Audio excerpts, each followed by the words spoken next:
Emily sat at the dining table, the soft clink of silverware echoing in the silence. Across from her, Michael scrolled through his phone, barely glancing at the food she had spent an hour preparing. The mashed potatoes grew cold, the roast chicken's steam fading into nothing. She shifted slightly in her chair, waiting for him to notice her, to ask about her day, to say anything at all. But as usual, he was lost in his own world. She remembered when dinners used to be filled with laughter, when he would tell her about funny things that happened at work, when he would ask her about the book she was reading. Now, silence filled the air like an unwelcome guest. She wanted to speak, to say something, but the words tangled up inside her. She didn't want to sound needy. She didn't want to beg for attention. So she ate quietly, each bite heavy, feeling the weight of being invisible in her own marriage. The days blended into one another. Michael left early for work, coming home late with his tie loosened and his face tired. He would sit in front of the television or check his emails. Emily told herself he was just stressed, just busy, that things would get better when his project at work ended. But weeks turned into months, and she began to feel like a shadow living in her own home. She found herself walking to the park more often, watching other couples laugh together, parents chasing their children across the grass, elderly pairs holding hands. She envied them, not for the grand gestures, but for the simple recognition. She wanted to feel seen again. One afternoon, as golden leaves swirled around her, she sat on a park bench with her hands tucked into her sweater sleeves. She stared at the families around her and felt tears prick at the corners of her eyes. She had always been strong, always the one to support Michael through his struggles, always the one to cheer him on. But now she wondered, who was there for her? Who saw her? She brushed the tears away quickly before anyone could notice, but the ache lingered. That night, Emily stood in front of the bathroom mirror, staring at her reflection. The woman looking back at her seemed different, older somehow, not just in years but in spirit.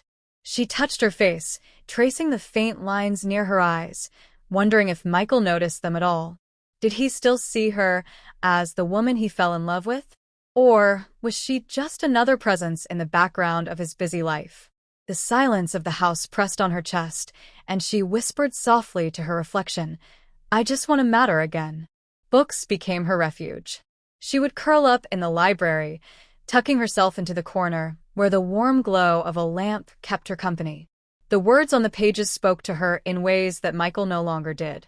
Sometimes, she would find herself crying quietly over passages that reminded her of what she used to have: connection, intimacy, laughter. She closed the books and held them close, wishing she could find that kind of recognition in her real life. Michael's desk at work held a framed picture of them from years ago. Emily didn't know that until one of his colleagues mentioned it offhandedly when she visited his office once. She had looked at the picture and almost laughed bitterly. How strange that a frozen image of them smiling together sat on his desk while, in reality, they were so distant.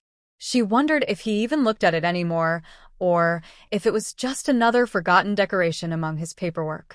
Her friend Melissa invited her to a coffee shop one afternoon. Emily almost declined, too tired to pretend she was okay, but something in her urged her to go. As she sat across from Melissa, holding a warm cup of coffee between her hands, she felt a small spark of comfort. Melissa asked about her, really asked, listening with genuine concern. Emily found herself opening up, admitting she felt invisible at home.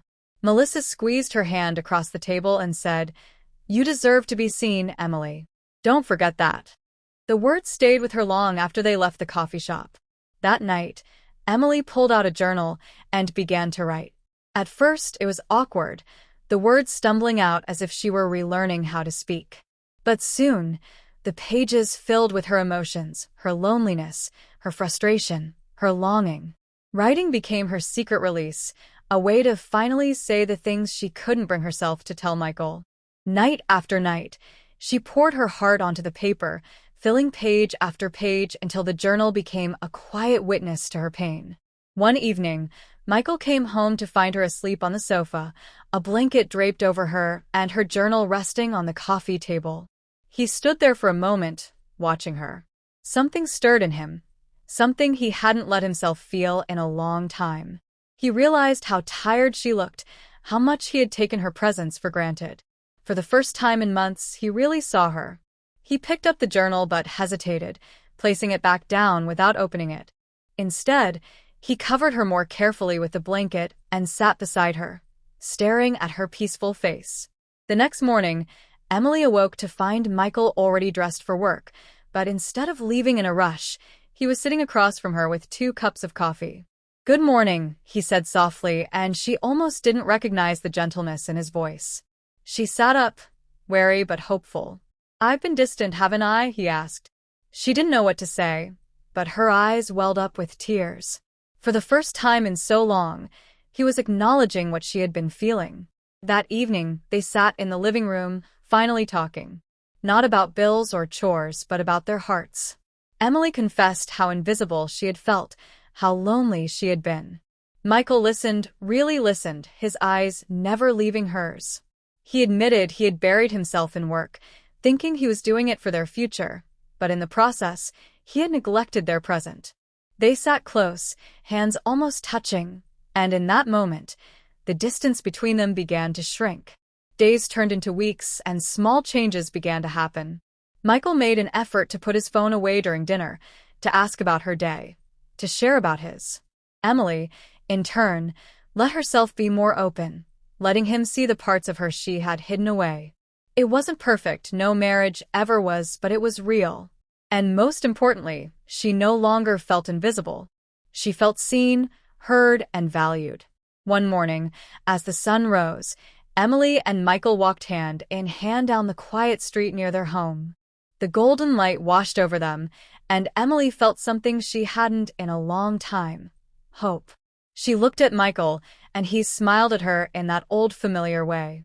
She knew the road ahead wouldn't always be easy, but for the first time in a long while, she believed they would walk it together. She wasn't invisible anymore. She was Emily, and she was loved.